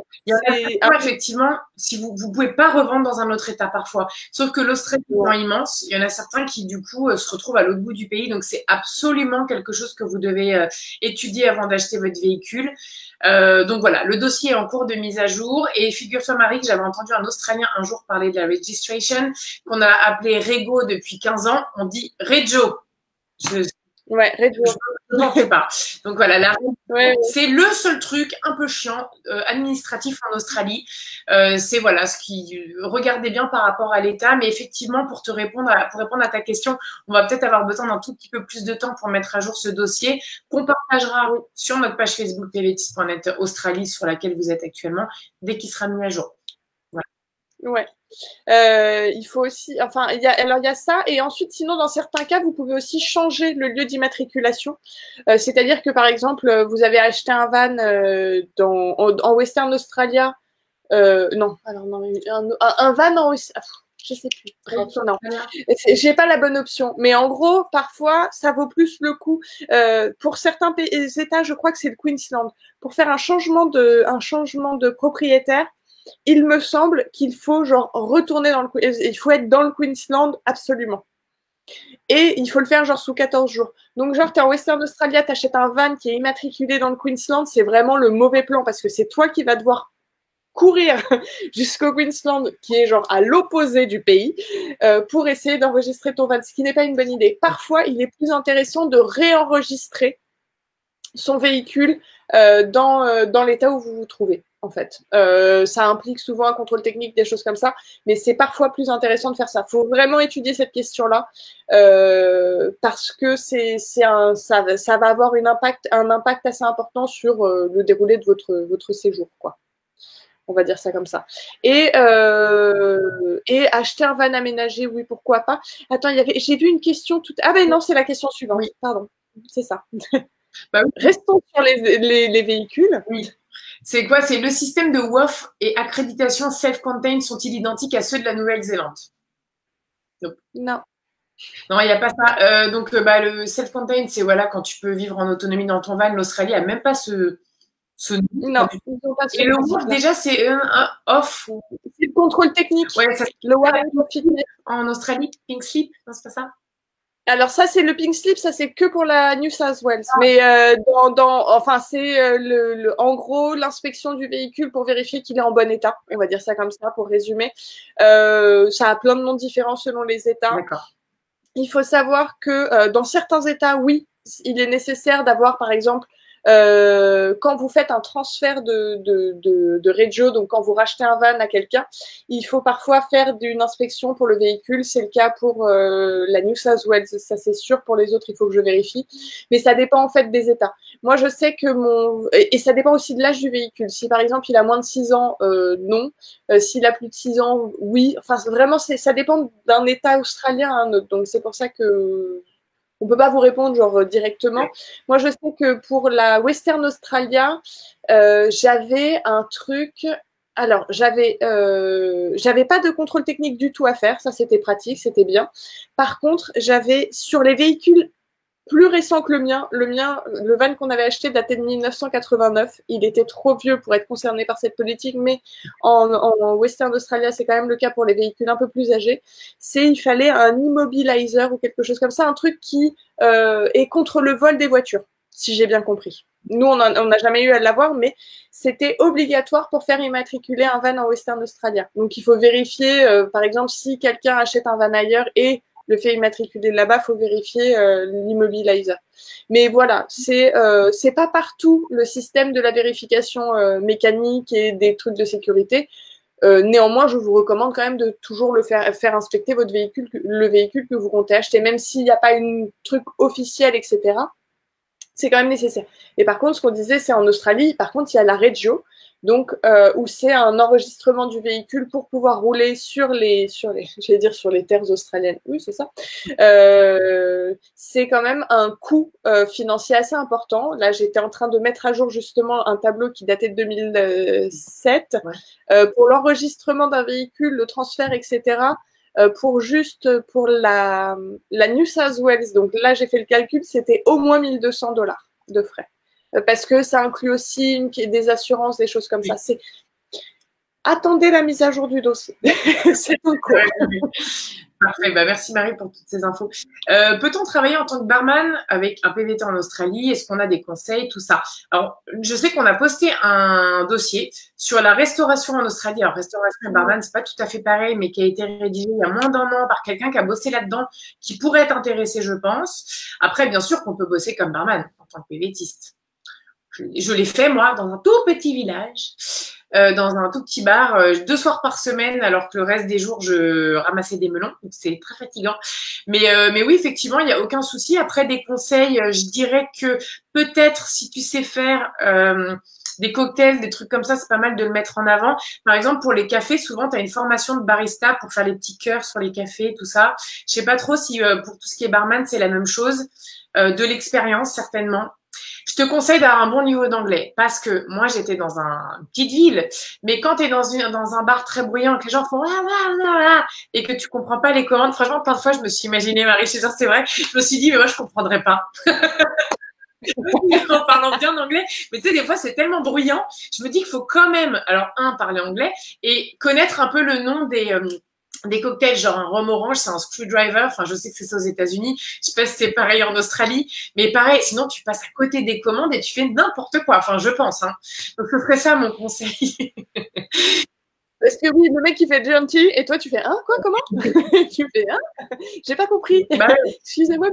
Exactement. Donc voilà, du coup, peut-être vérifier ça. Si tu as de l'expérience, bien faire un CV qui met bien en avant ça, montrer si c'était des trucs un peu gros, un peu petits, enfin voilà, essayer de faire une belle candidature et puis préparer ton speech un peu en anglais pour être à l'aise le jour du rendez-vous. Mais j'ai pas plus de conseils. Ça, il y en a dans toutes les villes. Alors peut-être pas actuellement dans tous les coins de Sydney vu qu'il y a eu un cluster là, mais voilà, dès que tous les bars vont rouvrir, il y aura des opportunités pour toi en bar et en boîte, je pense. Point important, le RSA? Oui, bien sûr, effectivement. Le RSA, en France et en Australie, c'est pas du tout la même chose. Rien à voir. Donc, le RSA, c'est une formation. Tout à l'heure, Marie, vous parlez de la white card qui est obligatoire pour travailler dans la construction. Le RSA, c'est pour travailler dans tous les domaines où on sert de l'alcool. Responsible Service of Alcohol. Voilà, exactement. Et donc ça, je sais qu'on en parle dans notre dossier Trouver du travail en Australie, mais on va quand même dire quelques mots là. Là aussi, il y a des États où quand on le passe, on peut l'utiliser partout dans le pays. Et il y a des États, notamment le New South Wales où se trouve Sydney, c'est valable qu'à Sydney. Ou du moins, à Sydney, ils n'acceptent que celui qui a été passé en New South Wales. C'est dans l'autre sens. Non, oui, si, c'est ça, c'est exactement ça. Mais par contre, celui que vous passez à Sydney, celui que vous passez dans le New South Wales sera valable absolument partout. Voilà, c'est ça. Et celui, du coup, c'est le plus intéressant à passer. Voilà, exactement. Voilà, c'est ça la conclusion qu'on avait faite. C'est souvent pas très cher. Pareil, des fois c'est en ligne, des fois c'est en personne. Il y a quelques endroits. New South Wales, c'est en personne. Ah non, oui, voilà, c'est ça. Le mieux, c'est de le passer en New South Wales en personne. Ce sera un petit peu plus cher, mais il sera valide partout. Ouais, ça c'est pas mal. Et donc, en gros, c'est une formation basique. C'est-à-dire que tout à l'heure, pour la white card, c'était connaître les règles de sécurité sur un chantier. Là, concrètement, c'est ne pas servir de l'alcool à un mineur, ne pas servir de l'alcool à quelqu'un qui est intoxicated, donc qui est déjà bourré comme un queue de pelle. Donc, en gros, c'est des trucs assez sensés. Je connais personne qui a raté son RSA. Voilà. C'est une journée de formation. Oui. Dans une école, il y a plein d'autres jeunes avec vous. Donc, voilà.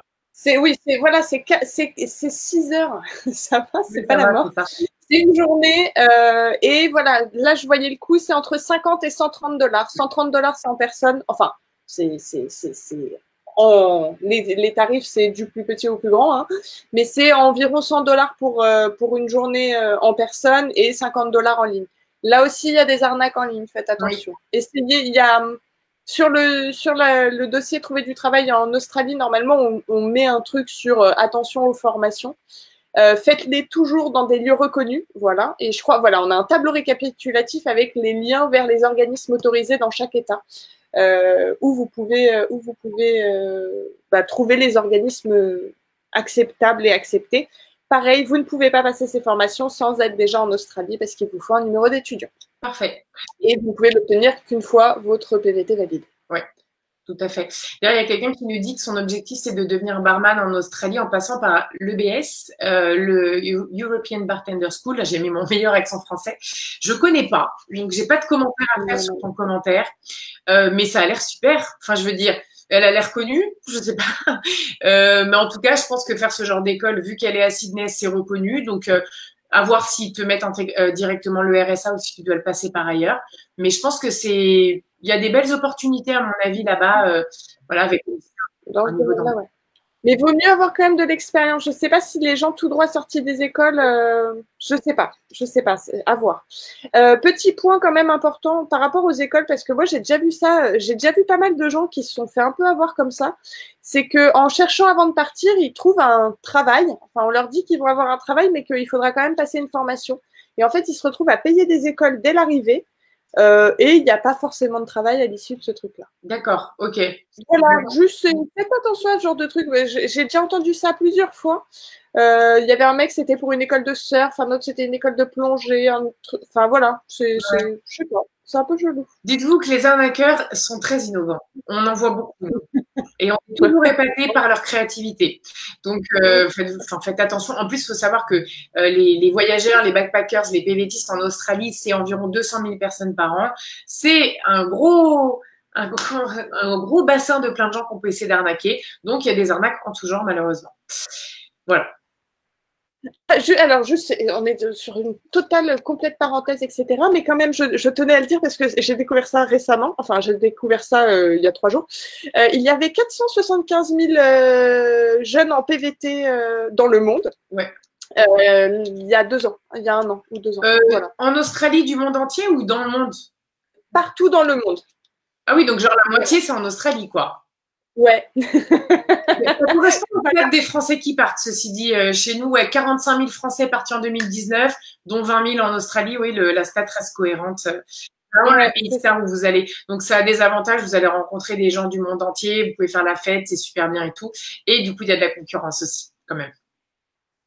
Ensuite, toujours dans le boulot, on me demande si on peut bosser dans le social en Australie. J'ai un diplôme d'assistante sociale en France et je me demande si je peux exercer comme travail social là-bas. Ça me paraît compliqué. Je sais pas trop. On n'a pas vu ça. Alors, bon, déjà, il faut savoir que ton diplôme d'assistante sociale ne sera certainement pas reconnu là-bas. Ton expérience éventuellement, mais ton diplôme, il sera pas reconnu. C'est quasiment certain. Travailleuse sociale, je ne sais pas. Il faut regarder.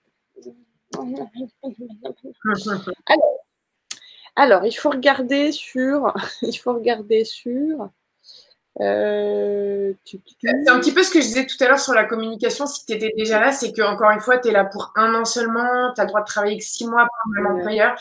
Est-ce que ton CV, est-ce que ta candidature va être suffisamment intéressante pour un employeur face à peut-être une pile de CV australiens? C'est pas évident, mais c'est toujours bien de penser à l'employeur qui se retrouve face à ces deux choix. Qu'est-ce qui fait qu'il va te prendre toi? Est-ce que vraiment tu as un truc en plus ou est-ce qu'il va plutôt prendre des gens qui n'ont pas une limite d'1 an sur place, qui n'ont pas une limite de 6 mois d'emploi, qui parlent anglais parfaitement? Donc en plus, j'imagine que dans le social, c'est quand même parfait de bien parler la langue, mais peut-être que tu es déjà bilingue. Donc tout ça fait que, sans te dire que ça n'arrivera pas, peut-être que ta candidature face aux autres risque de pêcher. Mais peut-être que ça recrute plus que ce que j'imagine. Ça peut être à creuser, notamment sur le site SEEK, S-E-E-K. Alors, SEEK, S-E-E-K et aussi Job Outlook, apparemment. Voilà, j'essaie de chercher son nom. Job Outlook, donc JOBOUTLOOK.gov.au. Il met du temps à se charger, il me semble, mais tu pourras retrouver des informations sur différents métiers en Australie, et même c'est pour tout le monde, hein. Des informations sur différents métiers en Australie et normalement aussi des formations qui peuvent être requises ou des éléments sur la profession, quoi. Et d'ailleurs, je vois qu'il y a une question qui nous est posée d'une personne qui est podologue et c'est un petit peu pareil. C'est vrai que Marie et moi, on a fait différents boulots pendant nos PVT, mais on n'a pas une connaissance du marché du travail comme une agence d'intérim l'aurait ou un recruteur, etc. Donc, le mieux, c'est effectivement d'aller voir sur site ou d'aller voir sur le site joboutlook.gov.au, voir un petit peu ce qui est dit, si vous voyez beaucoup d'offres, si elles restent longtemps en ligne, si elles disparaissent en 3 heures, j'exagère, mais en 2 jours, voir un petit peu, essayer d'étudier un petit peu le marché. Et j'oublie, à chaque fois j'oublie, si vous êtes inscrit au Pôle emploi, vous n'hésitez surtout pas à contacter votre conseiller parce que vous pourriez être accompagné dans votre mobilité internationale. Ça fait plusieurs années maintenant que les différents pôles emploi internationaux de France se sont spécialisés sur des régions géographiques. Je ne sais plus exactement où se trouvent les bureaux qui sont spécialisés sur l'Australie-Nouvelle-Zélande, mais votre conseiller vous mènera vers cette personne-là et elle pourra vraiment, à mon avis, vous donner plus d'informations que nous, notamment pour refaire votre CV, etc., mais aussi peut-être sur votre domaine, sur les restrictions, etc. Voilà. Oui, non, sur Job Outlook, tu peux trouver des informations. Au niveau, par exemple, des emplois comme community worker, enfin, c'est welfare support workers. Et il y a peut-être des pistes. Parce que là, je vois que apparemment, les opportunités d'emploi sont plutôt bonnes, quand même.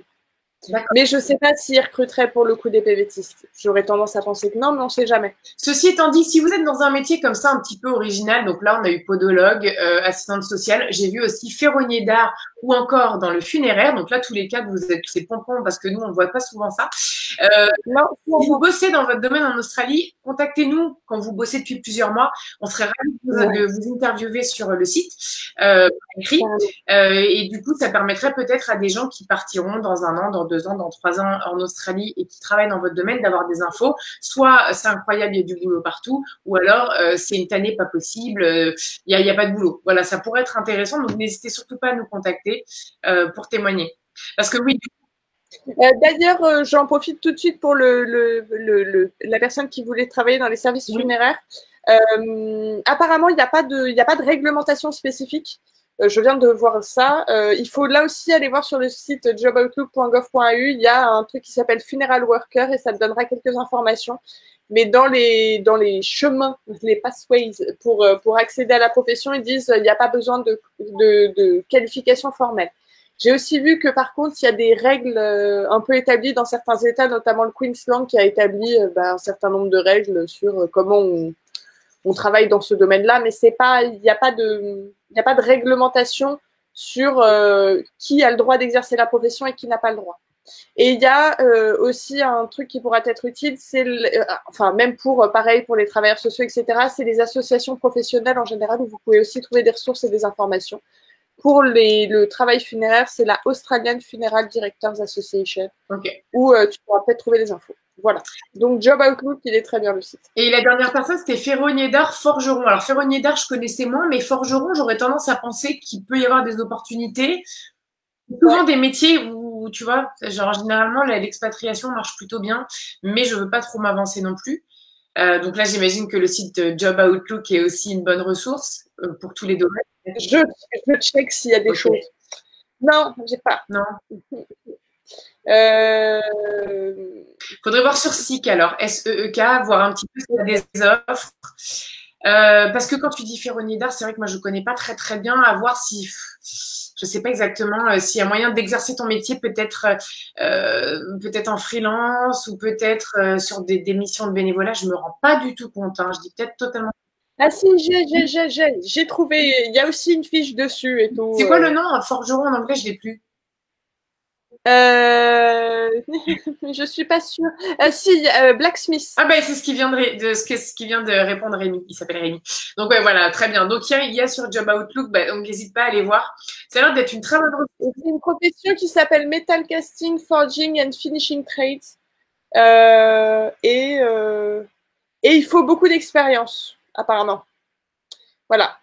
Je ne sais pas, du coup, il faudra peut-être voir là aussi avec l'association professionnelle dont ça dépend, mais évidemment, je ne trouve pas le nom de cette association.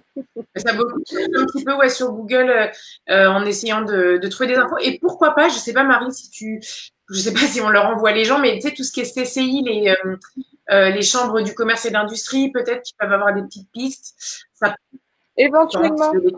Souvent, ils sont sur des trucs maintenant, enfin, alors les chambres de métier, peut-être, oui, enfin, en France, oui. En France, oui.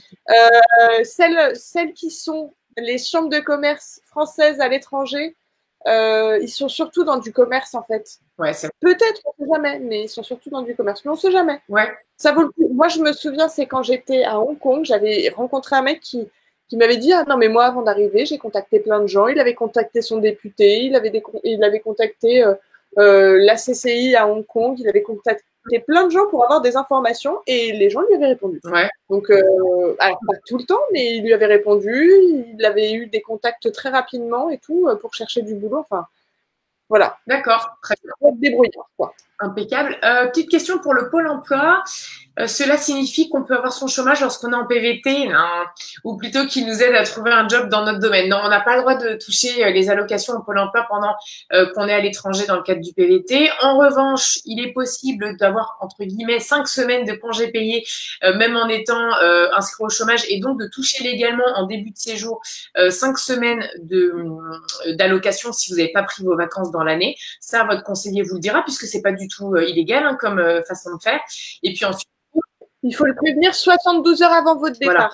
C'est un truc important et vous dites juste vous partez en vacances. Et à la fin des 5 semaines, vous dites que vous ne cherchez plus de travail lors de votre mise à jour. Voilà, et du coup, ça suspendra vos droits pendant 3 ans, enfin 3 ans plus les droits que vous avez ouverts. Donc, ça vous laisse le temps. Comme ça, vous faites votre PVT et quand vous rentrez en France, vraiment, c'est très important déjà de pas toucher ces allocations illégalement là-bas. Mais en plus de ça, quand vous allez rentrer, si vous avez besoin de souffler 5 minutes avant de vous remettre à chercher du boulot, ce sera précieux pour vous d'avoir des droits ouverts quand vous allez rentrer. Donc, ils vont plutôt vous aider. C'est un accompagnement à la mobilité internationale pour votre recherche d'emploi, notamment refaire votre CV et tout. Donc, c'est pas inutile. Voilà. Ensuite, on nous demande, alors si on veut rester en Australie après son PVT dans le but d'y vivre, est-ce que c'est possible? Oui, on a consacré d'ailleurs un live que tu peux retrouver sur notre chaîne YouTube qui détaille tout sur notre chaîne YouTube PVTiste. Hein, ça s'appelle Comment rester en Australie après le PVT. C'est pas hyper facile. Généralement, il va falloir rester soit avec un visa d'études si tu suis des études à l'université ou une formation professionnelle, soit tu vas réussir à trouver un employeur qui est prêt à faire des démarches pour ce qu'on appelle en Australie te sponsoriser pour que tu puisses rester plusieurs années encore. Simplement, la sponsorisation, je sais pas si ça se dit, le sponsor surtout, ça coûte quand même de l'argent à l'employeur et il doit quand même prouver qu'il a besoin de recruter à l'étranger, de recruter un étranger et à la place d'un Australien. Donc, c'est pas tout le monde qui arrive à rester. soit tu rencontres un Australien ou une Australienne avec qui tu fais ta ouais, est-ce que le visa par an, c'est assez… ouais, faudra peut-être essayer de faire un deuxième visa vacances-travail pour avoir 2 mois de vie commune ou quelque chose comme ça. Ah oui, bien sûr. Non, ça oui, mais c'est dans les moyens de rester. Voilà, c'est ça. Études, par le travail, mais il faut quand même réussir à montrer on a besoin de nous dans le pays. Et il faut aussi avoir un niveau d'anglais décent. Quand même, il y a des tests à passer. Et puis, ça coûte cher à l'employeur, donc il faut qu'il ait envie. Ou alors trouver un ou une chérie.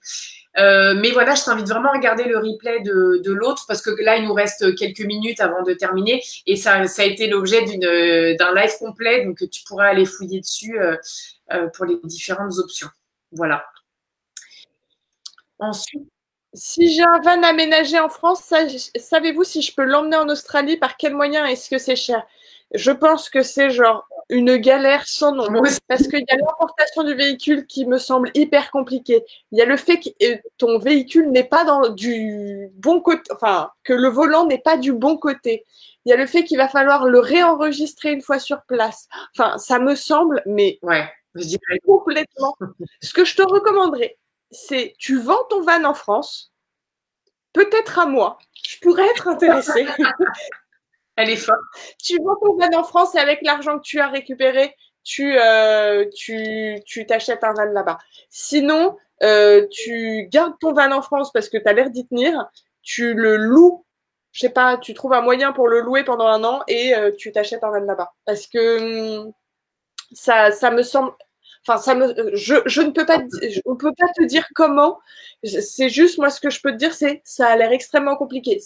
Je pense que c'est possible. Mais, moi, je vois ça cher. Je sais pas pourquoi, c'est tellement loin. Et surtout, tu vois ton van partir, tu le vois 3 mois plus tard arriver en Australie, quoi. Ah ouais, cher, oui, ça, oui, cher, évidemment, tu déplaces un van. Enfin, alors ensuite, non, mais même parce que là, j'étais en train de me dire, si tu vas en voiture, et tu peux, enfin, c'est galère, quoi, parce qu'il faut quand même que tu embarques ton bateau jusqu'à Singapour. Ouais. Singapour, Australie, ouais, je pense que ça va être ça. Mais effectivement, ça paraît compliqué. Puis le fait d'avoir un volant du mauvais côté, du coup, parce que tu ne seras pas comme les autres, ça peut se faire, hein, je suppose, mais… Mais je crois que j'avais déjà regardé le volant qui était pas du bon côté et je crois que même il faut le faire changer. Attends. Pareil, si tu le fais, si tu vas en van ou si tu le fais envoyer, tiens-nous au courant, on sera intéressé d'avoir ton témoignage. Ah ouais, on veut ton témoignage, quoi. Ça promet d'être épique. Donc ouais, je laisse Marie chercher. Ouais, vas-y. Ouais, ce que je veux dire en lisant ta question, c'est que si tu as réussi, ouais, c'est une fille, oui, ça, elle n'avait pas pensé au volant, donc du coup. Ah bah oui. Non, parce qu'effectivement, je me disais que si tu es la reine de l'aménagement de van, à la limite, voilà, achète un van pas du tout aménagé là-bas, aménage-le de folie, prends-en bien soin, et puis du coup, tu le revendras correctement, je pense, derrière, si tu as du talent là-dessus. Ouais, c'est ça, ce serait plutôt avec des cargos, mais du coup, ce serait très très long, je pense, et je suis pas sûre que ce soit pas cher. Hein. Disons que c'est le prix d'un van là-bas, autant acheter un van là-bas, probablement. Je dirais ça. Alors, left side. Je cherche toujours, hein, mais il me semble que j'avais vu un truc sur ça où c'était genre fallait le faire changer. Il y a moyen. Hein. Je regarde juste la prochaine. Je viens d'avoir 30 ans. Si je suis trop vieille pour la Nouvelle-Zélande à la réouverture, alors tu as du temps encore, hein, parce que c'est tant que tu n'as pas 31 ans, tu peux demander le visa vacances-travail pour la Nouvelle-Zélande. C'est la date de la demande qui compte. Tu ne dois pas encore avoir 31 ans. Tu peux partir en ayant 31 ans. Donc, tu as encore un peu de temps. J'ai bon espoir que d'ici 1 an, ce soit ouvert. Mais bon, comme tu dis, il vaut mieux avoir un deuxième plan. Donc, si tu viens d'avoir 30 ans et que tu es trop vieille à un moment donné pour la Nouvelle-Zélande, c'est quoi les astuces pour passer par l'Australie en PVT? Alors, est-ce que tu es belge ou française? Si tu es vieille, pardon. Si tu es française, c'est jusqu'à 35 ans en Australie, donc tu as tout le temps devant toi. Si tu es belge, il faudra certainement là aussi essayer de demander ton visa avant d'avoir 31 ans.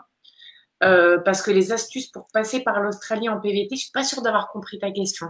N'hésite pas à me repréciser un petit peu. Alors pour l'Australie, donc, attends, mais ça a l'air d'être la guerre. Alors potentiellement, tu pourras pas conduire dans tous les États. Avec un volant donc à gauche. Je te recommande de chercher sur internet, lire LHD, donc Left Hand Drive, LHD véhicule, enfin australien, et chercher des informations. Apparemment, ça dépend vraiment les véhicules qui ont plus de 30 ans en South Australia peuvent rouler, mais il faut qu'ils aient plus de 30 ans. S'ils ont moins de 30 ans, bah non, c'est pas possible apparemment. Enfin, voilà, ça a l'air d'être compliqué. Hein. Ils veulent. En plus, c'est une île, donc vraiment, c'est pas comme chez nous, on est habitué à parfois voir des voitures anglaises et faire oh, c'est rigolo.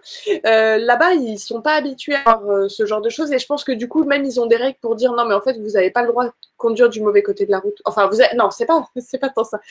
Vous n'avez pas le droit d'avoir le volant de ce côté-là, quoi. C'est quand même particulièrement dangereux. Donc, par exemple, ils disent clairement les camions. Ils n'ont pas le droit. Les camions, ils ne peuvent pas avoir leur volant à gauche, c'est impossible. Donc j'aurais tendance à penser que, enfin les camions de transport, hein, les gros camions, mais j'aurais tendance à penser que ce sera hyper compliqué et hyper cher, comme on disait. Oui.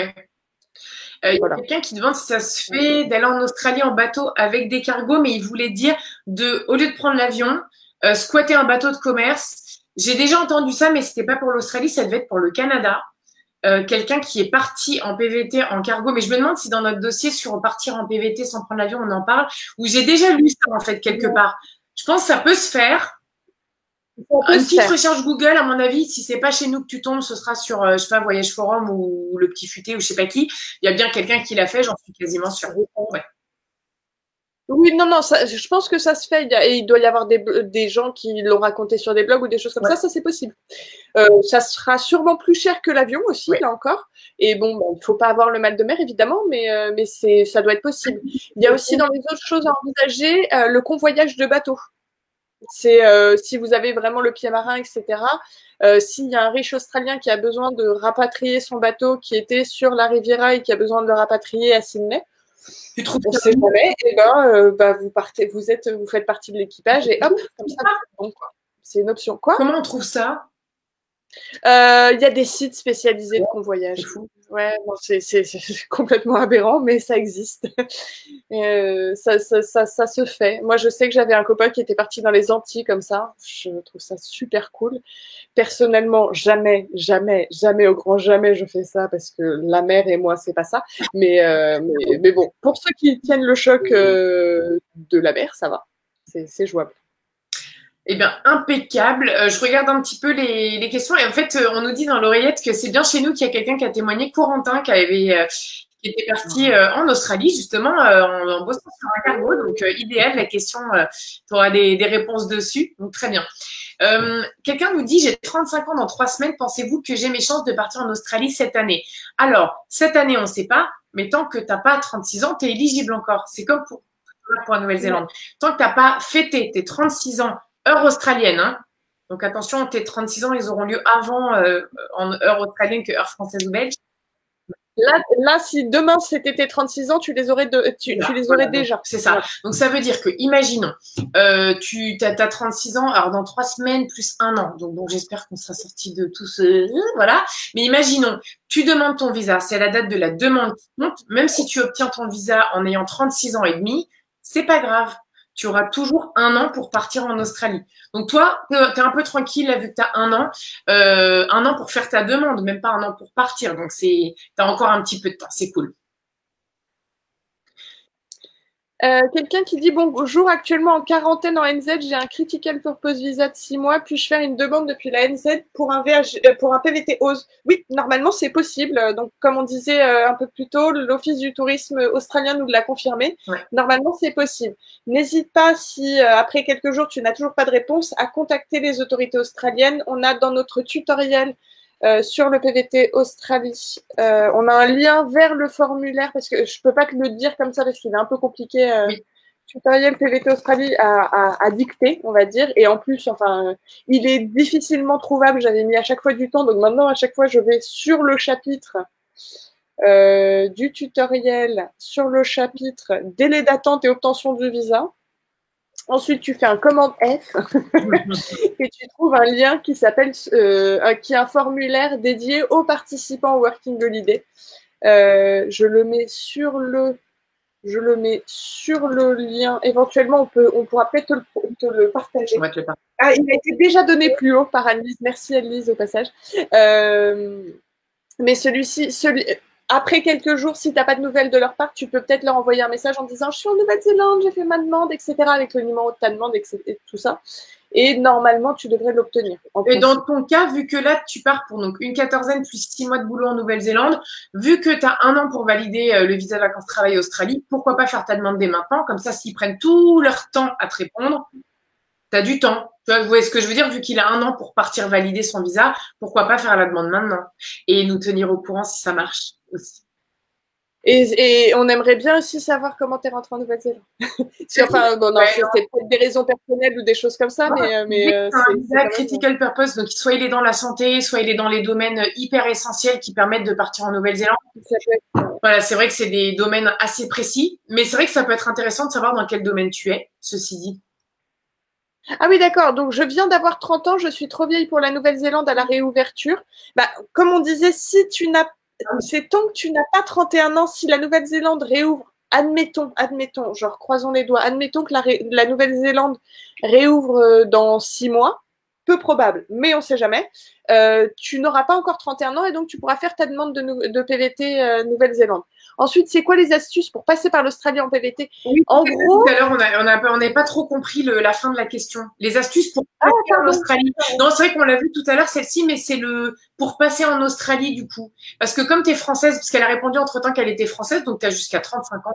Non, mais c'est pour passer par l'Australie. Mais passer par l'Australie pour aller où?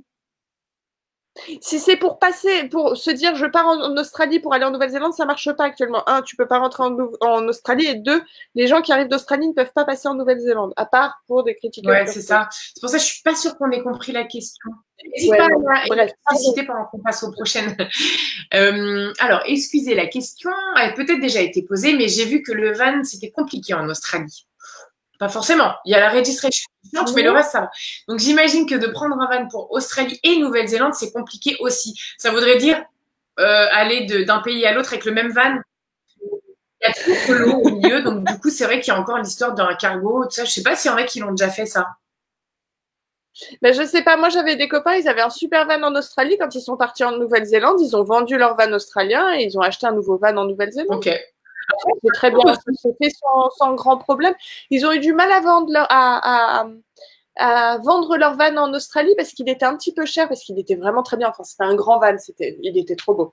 Ils ont eu un peu de mal à le vendre, mais une fois qu'ils l'ont vendu, bah, ils étaient contents. Ils ont attendu de vendre leur van pour partir en Nouvelle-Zélande. Ouais.